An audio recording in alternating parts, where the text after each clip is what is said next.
John, thanks so much for joining us. You've talked to us already about why IronSource makes sense. Explain to us why the Applovin deal did not make sense.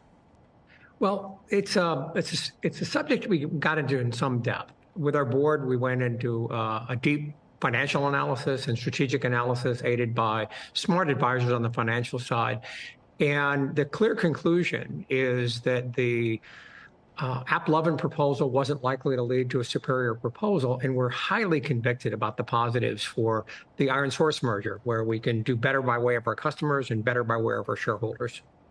I want to put all this, though, in the broader context about what's going on in the market. And we talked about this with Kanye Macabella earlier in the show, this idea that not only is there concern about an ad recession, but there is also this question of how consumers are going to behave and whether they may be gaming less and spending less on gaming, et cetera.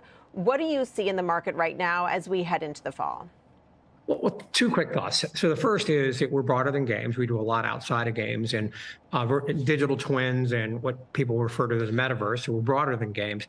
But I tell you, I've been working in the games industry for 25 years. And while there are ups and downs around like a new console or major new PC tech or, the introduction of smartphones, this is an industry that's been growing double digits for more than 25 years.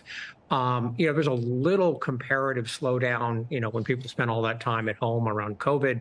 But engagement levels are strong. It's the only media in the world that regularly gets more than 3 billion people to do anything on a monthly basis. So I'm really bullish on gaming long term. Give us a few more details. You said that the clear conclusion was that Applovin wasn't the right deal, but what exactly about it did not clear the bar? Why is IronSource a better deal, especially considering that as of now it has a smaller mediation business? Well, look, it's not simply about scale. It's about shareholder value. And what our board, looked at was a myriad of issues, but primarily it's around looking at the financial value for the investor.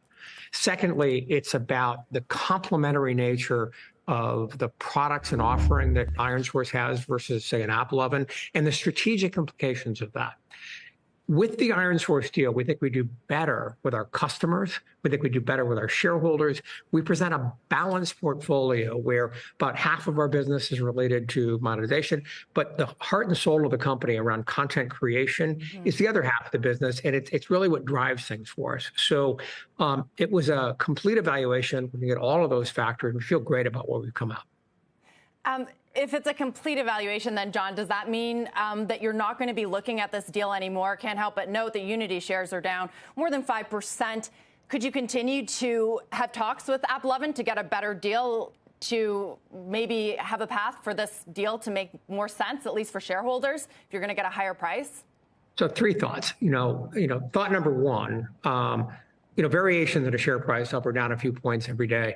We're really looking long term. What our board deeply evaluated is where we expect shareholder value to perform the best long term. And we feel really certain that that's with the IronSource merger that we propose. And our board recommends that to our shareholders, a vote coming up later in the year for the shareholders.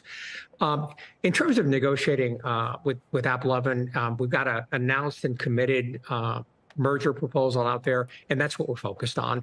We think that delivers shareholder value, that delivers for our customers, and we're excited to pursue that and include that in the fourth quarter.